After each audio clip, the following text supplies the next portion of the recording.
I'm telling all. A lot of people, because everything been going across the internet is untruth. About But turns out Steve Harvey he's sending shots your way.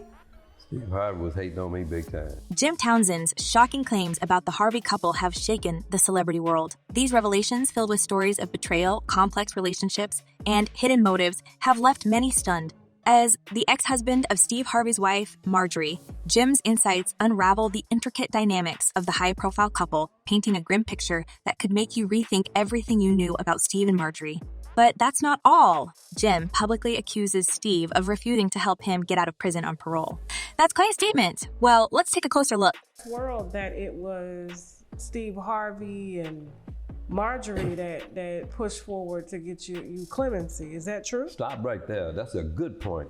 Hi, everyone, and welcome back to Celeb Live Channel. So, a roller coaster of emotions, Jim Townsend's tale exposes the darker shades of love, sacrifice, and deceit. His heart-wrenching narrative shatters the facade of a picture-perfect relationship.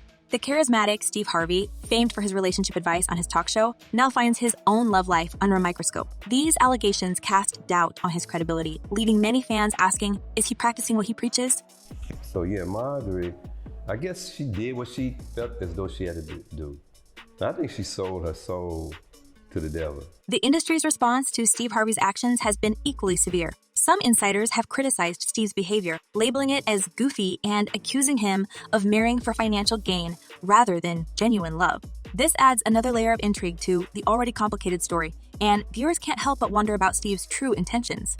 In a recent video, we talked about Jim's interview on Tasha K's show, where Jim Townsend gave a startling account of Marjorie's abrupt change in attitude after marrying Steve Harvey. The puzzling disconnect between Marjorie and her ex-husband, who had been a consistent presence during her challenging times, leaves us questioning why she would suddenly cut ties. What could have caused this sudden shift? I am disappointed in Marjorie because you don't sell out to family.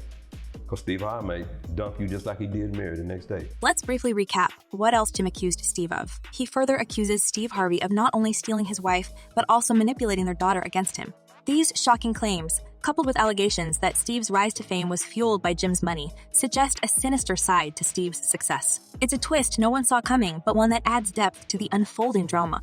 Jim's accusations against Steve Harvey go even deeper, accusing him of destroying his family. The bitterness and resentment in Jim's voice are palpable, painting a picture of a man wronged by someone he trusted.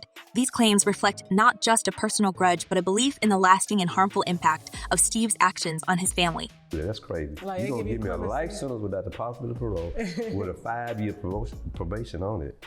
So yeah, I had 5 years of probation on that. Now, here's where it gets even juicier. Despite Steve's closeness with influential figures in Obama's circle, Jim says Steve never lifted a finger to help him get out of prison early. I said, talk to him. She said, Dad, ain't no need to be talking. If I give him the paperwork, he gonna throw it under the carpet. Otherwise, he ain't trying to help you at all. What? Even though he was eligible for a swifter release due to his good behavior, Jim suggests Steve just turned a blind eye. Was it personal reasons, or did Steve have ulterior motives? Steve Harvey was in a perfect position to help me get clemency. He would have got it. Him and Obama was tight. Given Steve's connections, he easily could have stepped in, maybe pulled a few strings, but he didn't. It makes one wonder how far Steve might go to protect his image or personal interests. For Jim, the feeling of betrayal seems palpable. He views Steve's inaction as a stark sign of deceit and personal gain. I talked to Morgan. I said, Morgan, tell your stepdad, Steve. I said, he's in a perfect position to help me get clemency. At that time, they was giving out clemency. Some have posited that a personal vendetta may be at the core of Steve's refusal to help Jim. This theory is bolstered by historical tensions between the two dating back to specific events during their relationship. Steve's business dealings have been under scrutiny before. A well-known case was the lawsuit by Joseph Cooper, who accused Steve of ripping him off on a comedy tape deal in 2015. Such actions paint a picture of a man who may harbor personal grudges, supporting the idea that he might have distanced himself from Jim out of spite, and this is not devoid of meaning. Jim himself recounted that he didn't hit it off with Steve right away. The enmity escalated to the point where Steve began turning Marjorie and the children against Jim.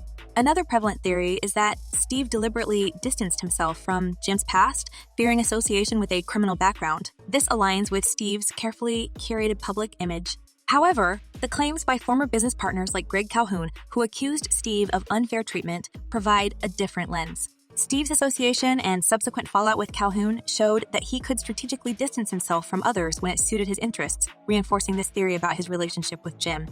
I said, your stepdad is in the perfect position with relationship he has with Obama to get me out of prison. Whatever the reason behind Steve's actions, the shadows of these allegations loom large over his persona. They fit into a pattern of legal disputes and personal conflicts that cast doubts on his integrity.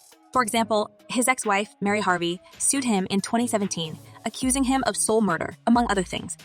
There's no closure for me. As of today, there was never any closure at all.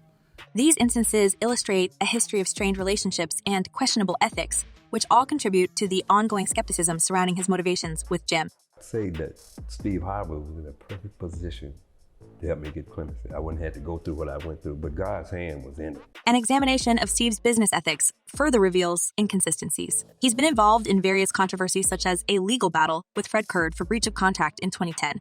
These legal scuffles sketch a portrait of someone who might not be as forthright as his public persona suggests. These points echo in the allegations made by Jim Townsend and demonstrate that Steve's decision not to help might be consistent with past behavior. The culmination of these theories, lawsuits, and public accusations has indelibly impacted Steve's public image. No longer the unimpeachable figure of moral authority, he now finds himself questioned and probed by both the media and the public. The narrative of a man who might not be as good as he presents himself has gained traction. It's a narrative rooted in real events, legal disputes, and personal confrontations, all painting a picture of a man capable of the betrayal that Jim alleges. Then there's Marjorie. With all that's been said and done, what's her role in this tangled web? Some believe she's just caught in the crossfire, but others reckon she might played her cards in ways that fueled this drama. If we tread down the speculative path that it was Marjorie who forbade Steve from helping her ex-husband Jim, we stumble upon a twisted tale of manipulation and hidden motives. What could have driven Marjorie to exert such influence? Some point to her troubled past with Jim, which might have bred resentment and a desire for revenge. Others see it as a protective maneuver to shield her current life with Steve from the shadow of her past. Delving deeper into Marjorie's motives, we find a complex landscape of emotions and strategies. Could it be a desire to keep Steve's reputation intact, untainted by any association with her former life? Or perhaps a more sinister calculation, a play of power and control over the two men who have prominently figured in her life story? Some even reckon that Marjorie's actions were a deliberate attempt to sever ties with a painful past, closing the door firmly on a chapter she wished to forget. But let us not paint Marjorie solely as a master puppeteer. She is, after all, caught in a precarious balancing act, navigating the stormy waters between two strong-willed men. Her influence over Steve, whether real or perceived, places her in unenviable position. She might have had reasons, both personal and strategic, to discourage Steve from aiding Jim. Yet, these reasons might have been equally driven by love, fear, loyalty, or a combination of all these complex emotions. So, from a legal standpoint, if even half of what Townsend alleges holds water, it's not just tabloid fodder, but potential courtroom drama. Lawyers, lawsuits, and legal battles could be on the horizon for the Harveys. The media and the masses are eating all this up. Everyone's got an opinion, everyone's got a take. Talk shows, social media, even water cooler conversations are dominated by this one burning question. What's the real deal with the Harveys? The unfolding drama between Steve, Jim, and Marjorie has not only ignited a firestorm of debate among analysts and insiders, but has also stirred the passion of fans. The virtual world, especially platforms like YouTube, has become a hotbed for discussion, conjectures, and support. The collective voice of the fans, diverse in opinion and emotion, adds another intriguing layer to this intricate tale. One prominent strand of thought among fans is a recognition of the individual's right to narrate their side of the story. Comments like, "You can tell that this man has no agenda or malicious intent. He has a right to tell his story and profit from it. Some people's lives may be changed positively from hearing it," reflect an understanding that this complex situation might hold lessons for others. The tone, expression, and demeanor of the players involved have played a significant role in shaping opinions. Fans have latched on to visual cues, analyzing them to gauge authenticity. A comment such as, "Just by this man's demeanor, I believe everything he said," reveals a willingness to take sides based on perceived sincerity. It points to the significance of presentation and how body language can sometimes speak louder than words. Finally, there is a segment of fans that seems to have its finger on the pulse of ambition, especially concerning Marjorie. Comments like, "Finally, this man is speaking. He confirmed what we already knew. That lady always wanted to be big time at any cost," illuminate a perception of ambition driving the actions of the key players.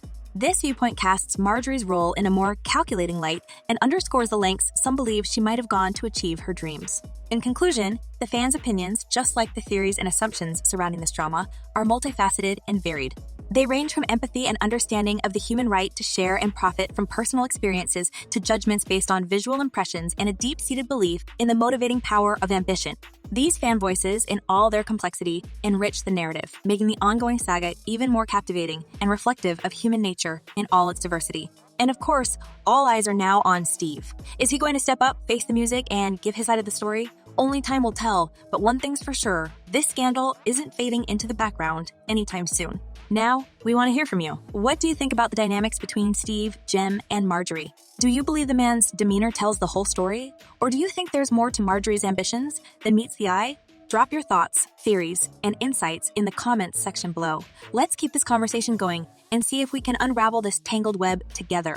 Thank you all for tuning in and joining us on this wild ride through the fascinating world of celebrity rumors. If you enjoyed this video, make sure to hit that subscribe button and smash that like button. Don't forget to turn on notifications so you never miss out on the latest updates. Until next time, stay curious, stay entertained, and keep those comments coming. Peace out.